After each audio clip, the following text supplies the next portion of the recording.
Nashukuru kwa kupata nafasi ya kuweza kusoma historia fupi ya kipindi cha Round Table nazinduliwa leo. Tunasema Round Table is a movement. La ujina na Michael Gym Tanzania, na hii inawafikia wote tuliopo hapa kufahamu kipindi hichi mpaka kuitwa Round Table vitu gani vilipitiwa. Nianze kusoma ilivyoandikwa.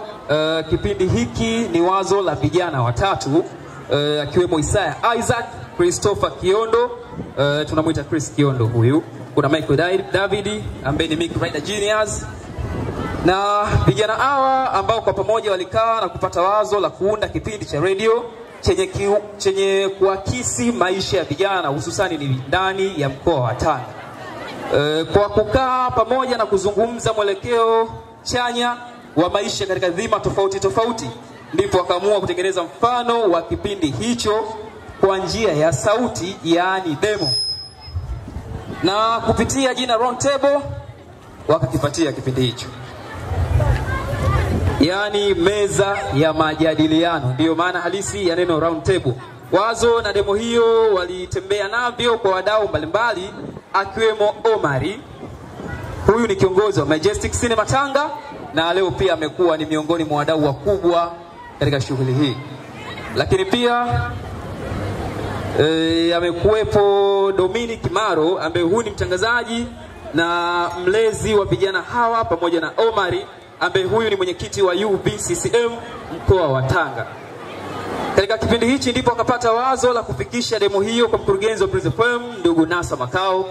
Katika jukwaa kule la waheshimiwa yupo na miwani yake na helea, ni uvaaji wa kisasa. Lakini katika kipindi hichi ambapo yeye na uongozi mzima wa Prince FM wakati huo walishauri kuongezeka kipengele ambacho kitaakisi moja kwa moja hata maisha ya vijana aliye shuleni, ndipo vijana hawa wakakaa tena mezani na kuunda kipengele kinachoitwa Quiz Chat Home and Away, na leo tutaona. Na kipengele hicho ambacho kimekuwa kikilenga masuala ya taaluma na sanaa kwa wanafunzi wa shule za sekondari jiji la Tanga na mkoa mzima kwa ujumla. Hivyo basi Radio Prince FM ikatoa fursa kwa vijana hawa kurusha kipindi, na hapo ndipo vijana hawa wakaanza kampeni ya kumpelekea kila kijana katika mwelekeo chanya kuanzia mtaa, na hata kuleta chachu ya kuinua taaluma kwa wanafunzi wa shule za sekondari mkoa wa Tanga. Nimeliona leo.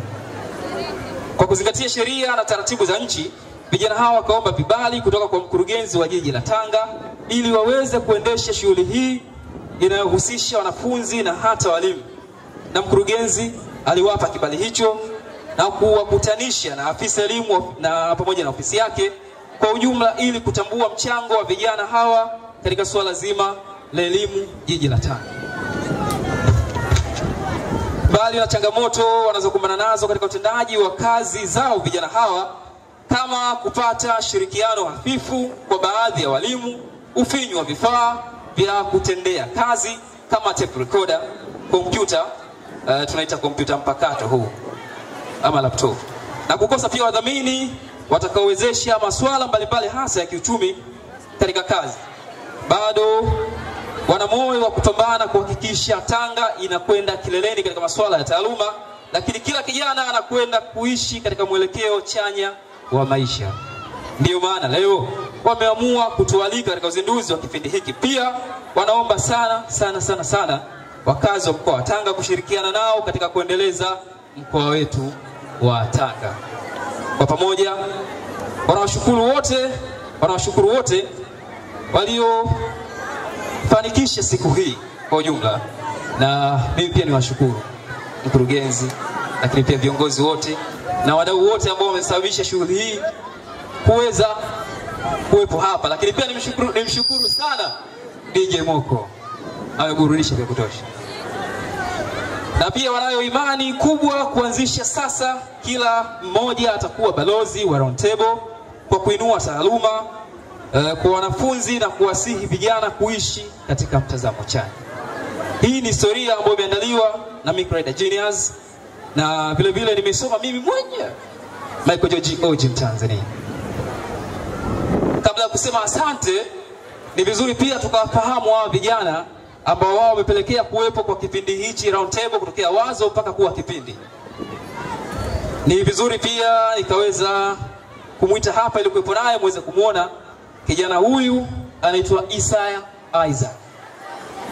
Isaya Isaac Pierre, waanzilishi wa kipindi cha round table. popote alipo Pierre muone hapa juu Isaya Isaac. Anza kuita Pierre Gumbo. Yo. Zoko Kifaya. Kuliko nipenda pesho kanichukia.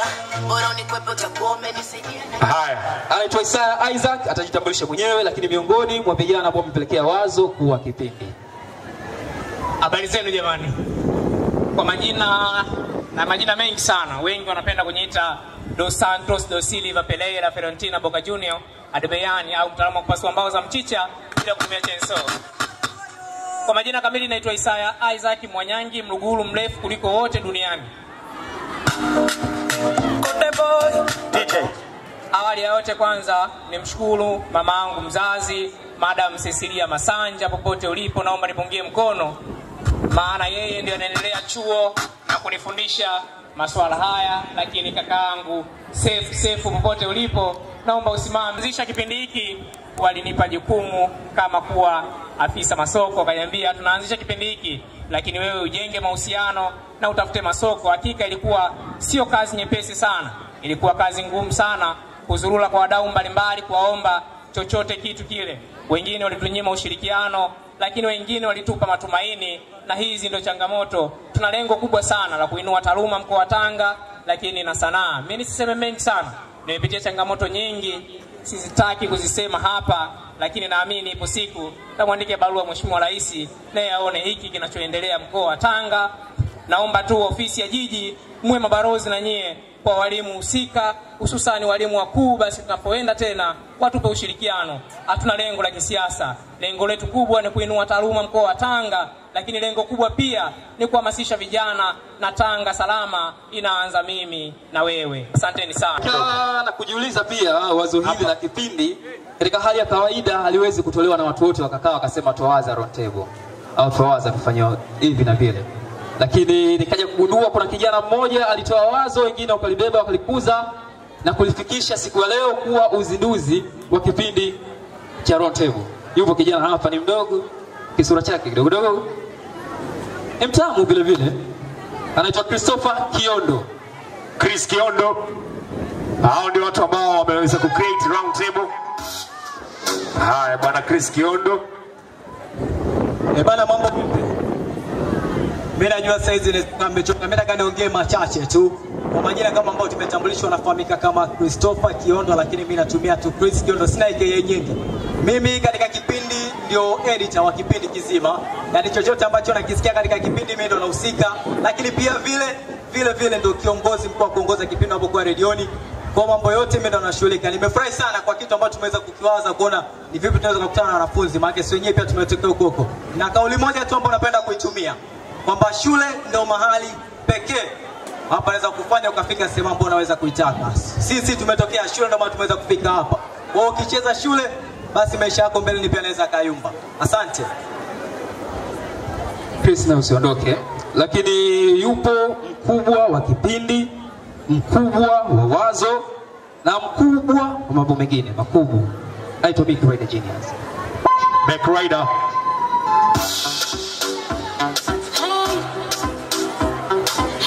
Yes.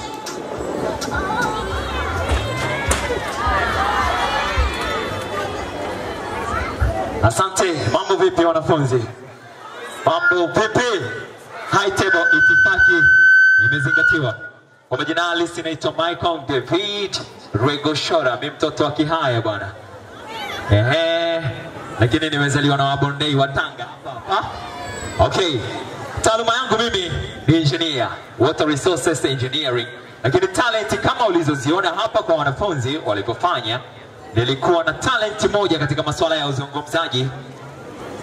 Ndio kitu kilichopelekea mpaka siku ya leo nimekuwa mtangazaji. Lakini pia nilihusika kwa asilimia kubwa kabisa katika kulifikiria lile wazo la round table. Lilinijia wazo kichwani, nikaungana na vijana wenzangu nikalipresent, wakasema sawa, tukapiga movement ulizozisikia. Bahati nzuri tukafika katika mikono salama ya Mheshimiwa Nasr Makau, akasema vijana, go ahead, hebu piga kelele kwake Nasr Makau, mheshimiwa huyu. Wanafunzi, sawa.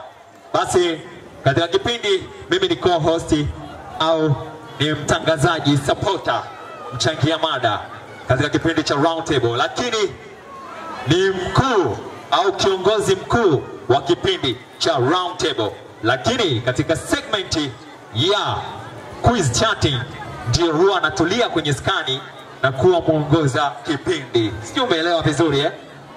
Mimi ni mazao ya Media Talent Organization MTO.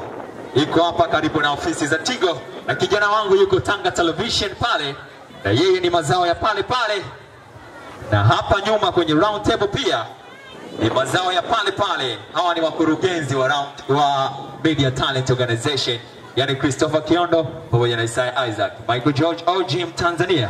Asante. Baada ya kuzungumza wote hawa wamepata nafasi ya kusikia.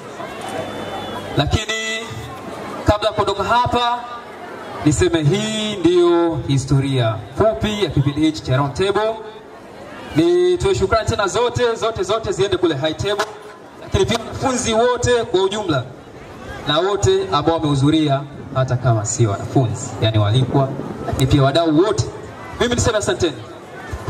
Hai, makofi kwa Michael Tanzania ambaye amewasilisha historia fupi ya kipindi cha Round Table. Ajiandaa kwa ajili ya practical, zipange bidhaa zake pale ili mgeni rasmi atakapopanda jukwani akishuka aangalie kile kilichoandaliwa ili aweze kuendelea na majukumu yake mengine. Kwa hiyo shule ambazo zimejiandaa kwa ajili ya practicals zote zipange vifaa vyao vizuri, mgeni rasmi akiwa anaendelea na shughuli nzito. Simame.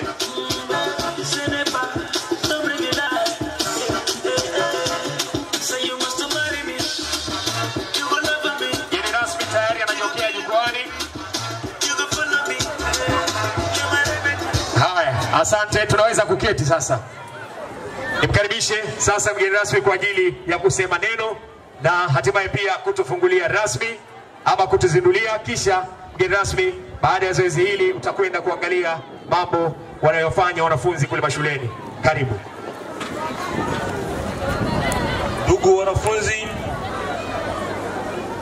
ndugu wadau wa elimu na ndugu wote mliohudhuria hapa, kwanza kabisa hatuna budi kumshukuru Mwenyezi Mungu kwa kutuweka salama mpaka muda huu. Kama kauli mbiu inavyosema, Round Table is a movement. Nini maana yake? Round Table is a movement. Maana yake wewe mwanafunzi, tunataka uhame sasa kwenye fikra hasi kwenda kwenye fikra chanya. Kadhalika tukuone wewe mwanafunzi ambaye umetuonyesha vipaji vyako hapa. Vipaji hivi unavigeuza, unaviingiza katika taaluma. Ndugu mliosimamia, tumetangaza washindi hapa Kihere na wengine. Sasa nitashangaa washindi hawa kesho washindwe kuweza kuandika mashairi ya chakachaka ambayo ni mistari kama mistari ya kwao hapa. Malenga wapya washindwe ambao ni mistari kama hii. Sermons, poems from East Africa washindwe, wakati hapo walikuwa wanaimba nyimbo za Kiingereza. Kutakuwa na matatizo mawili. Moja, wanafunzi hawako tayari kuchukua ubunifu wao kuingiza katika elimu. Mbili, mwalimu ameshindwa kutrap ubunifu wa mtoto akauingiza kwenye elimu. Kwa hiyo mimi nadhani na ni mategemeo yangu kwamba kwa hafla hii sintaona Division 0 Tanga, kwa sababu mistari ni sehemu ya somo la Kiingereza. Mashairi yapo, Kiswahili mashairi yapo, kwa nini ufeli? Niona kwanza nianze na hilo ambalo limenitati au limenigusa sana kuona vipaji hivi vinaishia katika kuimba mashairi ya kimapenzi tu, lakini vinashindwa kuingia kwenye taaluma darasani. Naomba lieleweke kwa ndugu wanafunzi wote na walimu na nyinyi producers wenyewe, hakikisheni haya mnayoyafanya hapa mnayahalisisha katika taaluma. Ndugu wanafunzi, mengi yameshasemwa na wenzangu. Naomba niseme kwa kifupi tu kwa sababu najua wengi mmeshachoka. Kwanza nitoe pongezi za dhati kwa Breeze FM kuanzisha kipindi hichi cha Round Table ambacho lengo lake kubwa ni kuhamasisha vijana na kukutanisha vijana wa shule za sekondari kwa lengo la kuwajengea umoja na mshikamano. Naona hapa shule mbalimbali zipo, nimeona Pongwe, Kihere na shule nyingine, lakini sijaona vijana wangu wa Gala, sijaona hapa, sijui kwa vile hawana olevu. Kinaomba wakati mwingine pia tuwaite nao. Lakini vile vile tumeona kipindi hichi kimekuza udadisi na ubunifu. Tumeona vijana hapa ameweza mnaita wenye kumchana, ameweza kutunga hapo hapo na kumjibu mwenzake hapo hapo. Na maana hao watu sio tabula rasa, wana vitu kichwani. Kama wana vitu kichwani, ni sisi sasa kujua tutavitrepo vipi ili tuviingize katika taaluma, tupate Watanzania wenye elimu, tuenende sawa sawa na Tanzania ya viwanda. Tusiwe tu na Tanzania ya waimbaji tu, tuwe na Tanzania ya mainjinia, Tanzania ya viwanda. Lakini pia vile vile kipindi hichi kinawajenga vijana wetu kuwa na ushindani wa kitaaluma. Tutaona hapa sasa hivi jinsi gani quiz zitakavyofanyika na washindi pia tutawapata. Lakini pia Breeze FM kwa kipindi hichi imetufundisha utii wa sheria bila shuruti. Pia tumepata elimu juu ya ukatili wa kijinsia, elimu ya usalama barabarani, mapambano dhidi ya ukimwi, mapambano dhidi ya rushwa, mapambano dhidi ya ufisadi, mapambano dhidi ya mmomonyoko wa maadili. Nafikiri mengi yamezungumzwa hapa kwamba kuna tabia nyingi mbaya, kuna tabia za kishoga kwa wanafunzi wetu, kuna tabia za ulawiti, kuna tabia za umalaya, kuna tabia za kuvuta bangi na madawa kulevya, na wengine wamekamatwa maeneo mbalimbali na sisi wenyewe ni mashahidi. Kwa hiyo hichi kipindi kiwe ni darasa kwenu wanafunzi, kuhakikisha mnabadilika. Is a movement from negative side to positive side. Mubadilike, tupate kweli wa Tanzania wazalendo halisi.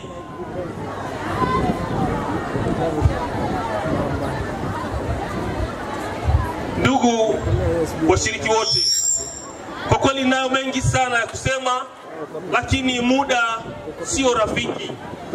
Ningesema mengi, lakini pia bado moja nilisisitize, wanafunzi ambao wengi ndio wako mitaani huko, kuna ile tabia kila mwaka mpya ukifika matairi yanachoma barabarani, tunaharibu miundombinu, lakini tunawajua wenzetu wanafanya hivyo.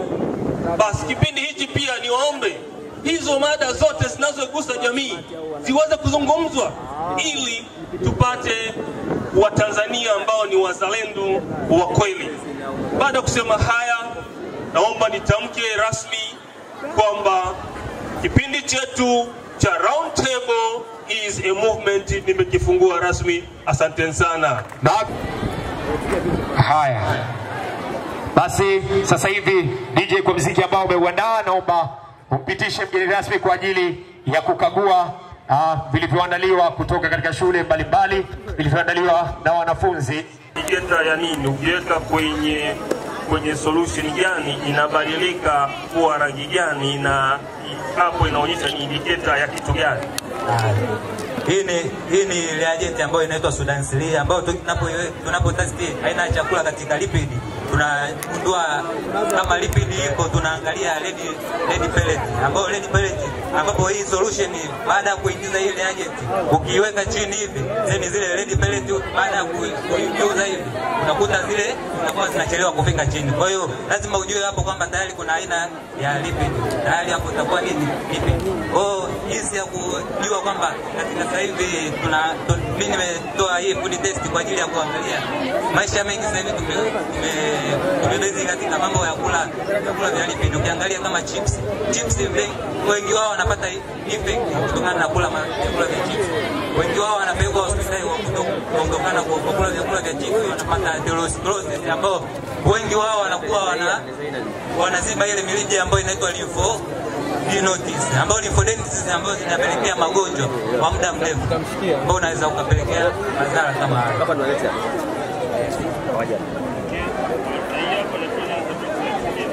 Sodium hydroxide.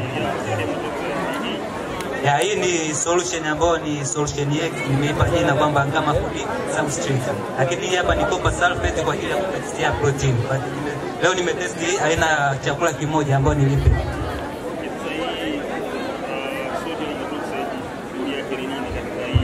Hii sodium hydroxide au potassium hydroxide zote zinafanya kazi antagonistic, ambayo antagonistic zinafanya kazi kwa ajili ya kuaccept ile carbon dioxide ambayo ipo katika atmosphere.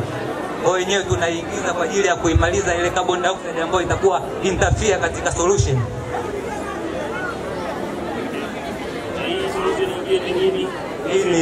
Hii ni milk ambayo tulikuwa nataka na identify aina ni protein, tuna identify protein ambao tukiweka hii Sudan Sili hakuna.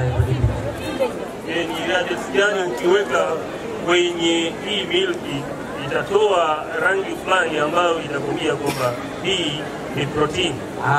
Hapa tukiweka copper sulfate itabadilika rangi yake, itachange kutoka katika hali yake ya substrate itaenda katika purple au violet, ambapo hapo uta identify kwamba hii ni chakula cha protein. Sasa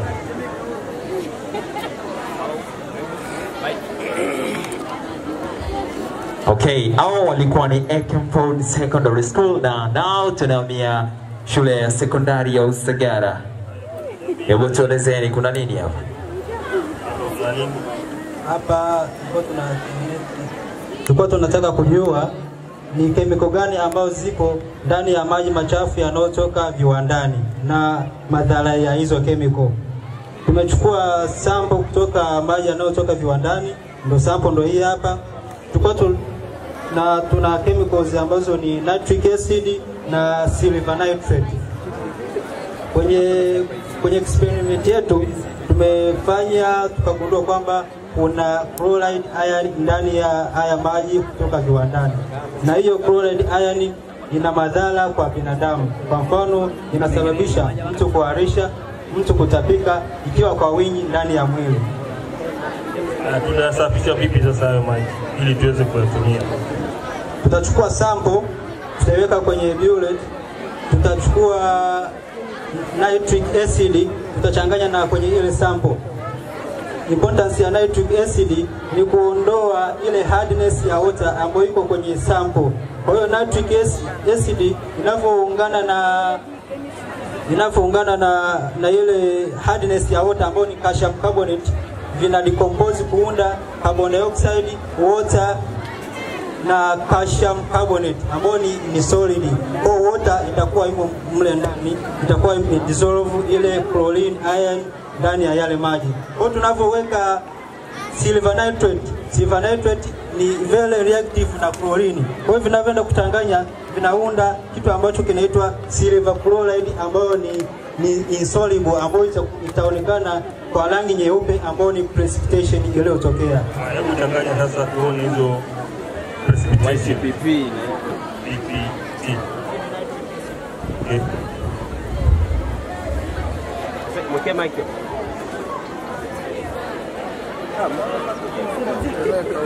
Tunapochanganya hamna nini yoyote inayoonekana appearance, lakini tunavyoweka silver nitrate, ile silver itaenda kureact na chlorine ion, vitaunda silver chloride ambayo itaonekana kwa rangi nyeupe au kwa rangi ya maziwa.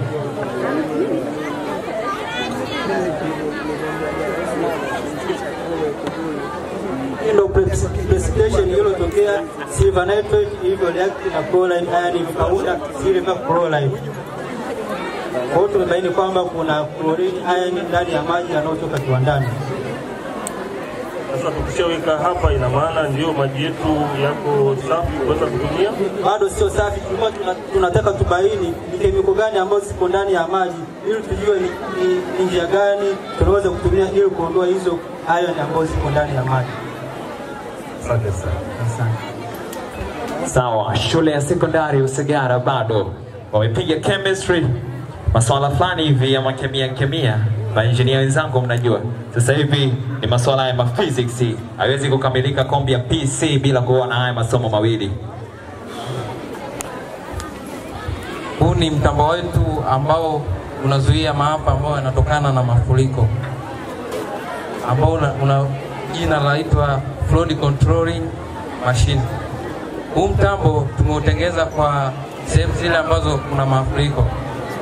Jinsi unapoangalia mtambo wetu, kuna muundo wa fence ya nyumba. Kuna muundo wa fence ya nyumba. Na pia katika kuangalia kuna nyumba ambayo iko pembeni. Hii inatuhakikisha kwamba wakati mvua inanyesha kuna kifaa ambacho kinaitwa water sensor, ambayo mvua wakati inanyesha ina sense kwamba maji yanakuja kiasi gani. Na pia wakati ina sense inatoa taarifa katika system yetu hapa. Na pia system yetu kuna chemba ambazo tumeziandaa, ambazo hizi chemba system ikishapata taarifa, hii chemba inafunguka ki-automatic, kwamba inatoa tu taarifa kwamba wakati water sensor ikisense maji, taarifa ikishafika katika mashine yetu, inakuja taarifa, mashine inatoa taarifa katika hizi sinki, inafunguka, mlango unafunguka, na pia maji yanaruhusiwa kutoka katika pipe. Na hii pipe inapeleka maji, imeunganishwa kwa hizi pipe nyingine ambazo ziko barabarani, ambazo zinapeleka maji mpaka baharini. Sasa tutaenda hatua ya kwanza ili chombo chetu kiwe inaanza kufanya kazi. Tuone practical sasa.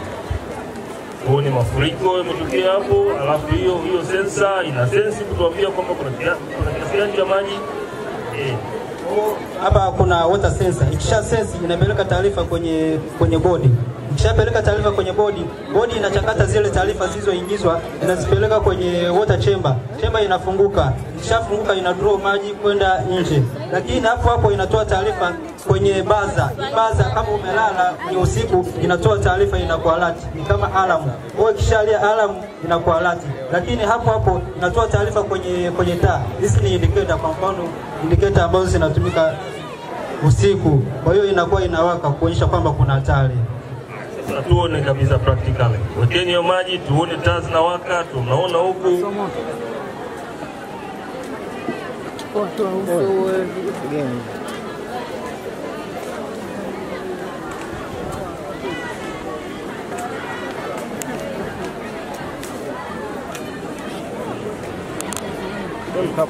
Tunaambiwa kuna chemba zinafunguka. Ngoja nikae huko niangalie zinapofunguka. Na wakati tuna mwaga maji yetu, haya maji tunashuku kama ni mvua, ambayo ni kiasi kubwa, ni mafuriko ambayo yanaenda kukumba nyumba yetu. Lakini hapa katika hii water sensor, kipindi maji yanaongezeka na hii baza inatoa sauti kwa nguvu, na kipindi maji yanapungua inapunguza sauti. Tutasikia hapa.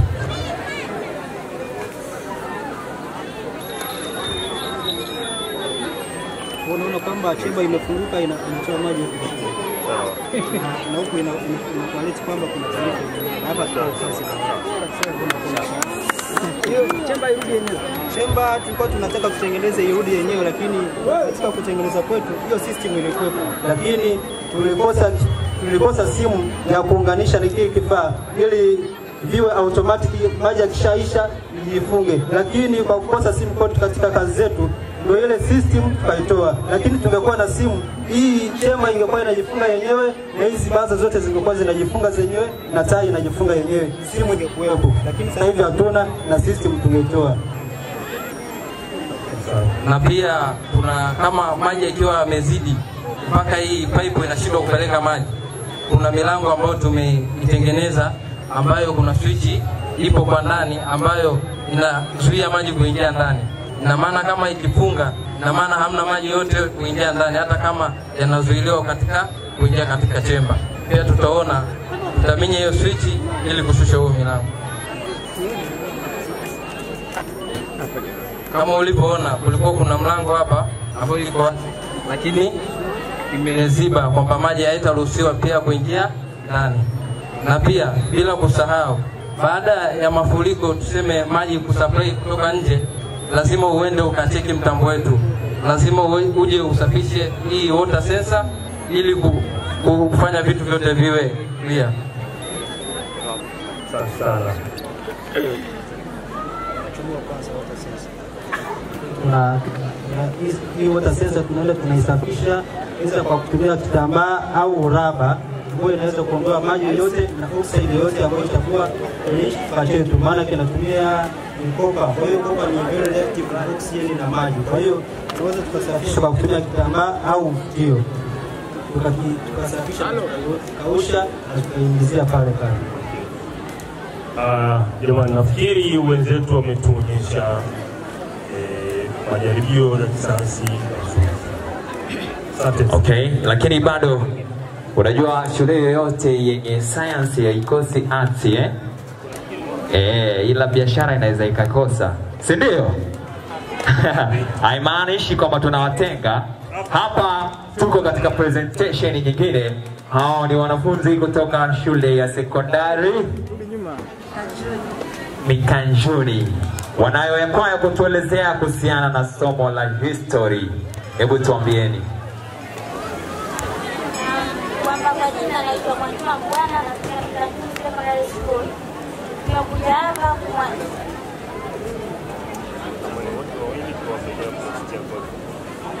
Tulichokiandaa sisi ni kuhusu somo la history katika topic ya establishment of colonialism.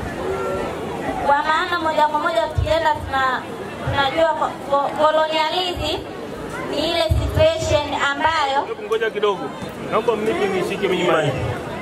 Labda ndugu zangu walimu na wanafunzi niwaeleze wote kwa nini somo la historia linapelisha. Ni mazingira haya yanayoelezewa hapa. Ukoloni ni ile hali ambayo huyu mtoto kwa Kiswahili anaweza, lakini when comes in the paper hataandika hivyo. Mimi nataka ukuambie colonialism is a process so and so and so in English. I don't like it. Code mixing or code switching. Okay, Kero. Colonialism is a situation whereby one foreign country comes to another country and it control it economically, socially and politically. Colonialism in Africa started at the second half of 19th century and involved different techniques which are collaboration. This technique was used by European countries to colonize Africa, whereby African rulers signed this treaty without knowing what they are signing because it is written in foreign language. Another method was treaty making. This method was used by European nations to establish colonialism in Africa by making treaties with African rulers. Another method was military tactics. This method was used on those societies which failed or refused to refused to make treaties with colonial rule. So African countries used the treaty making in order to control those societies. Up to here, my fellow students, you will continue to explain reasons and impact of establishment of colonialism. Thank you. But before colonialism, there was scramble for independence of Africa. And in this scramble for independence of Africa, there was some reason to make the European to scramble. And this is the reason they divided into two views. There are Afrocentric views and Eurocentric views. But in Eurocentric views, Europeans say that they come to Africa not for demand of raw material, but they come to Africa for important reasons, such that first, we come to Africa for material reason, and the majority of Christianity, they want to come to Africa in order to spread gospel for Europeans, for Africa. And then, for side of Afrocentric views, Africans say that European people did not come to African continent because of Christianity, but they come to Africa for demand of raw material, demand of cheap labor, to find area for investment. But all these then Europeanists started to conflict and make them to divided of European, of continent, African continent, and then make it a ground of Berlin Conference. This means that Berlin Conference was the conference which held in Berlin capital city with the aim of dividing African continent into among European power into powerful. This Berlin Conference was held in February 1884 and November 1884 to February 1885. Okay, asante. Thank you. Kuna usemi mmoja unasema the history never ends mpaka mtu awe amekufa au kitu kile kimemalizika kabisa. Najua utatoka Berlin utatuleta kwingine na kwingine. Asante. Mimi nafikiri mmefanya vizuri, mwende mkafanye juhudi zaidi na zaidi. Sawa. Kuna techniques nyingi hapo mtakiwa mzizungumzie. Kwa mfano, kwenye methods pale mmezungumzia violence, mmezungumzia treaties, hamkuzungumzia gunboat diplomacy. So you have to read more and more and more.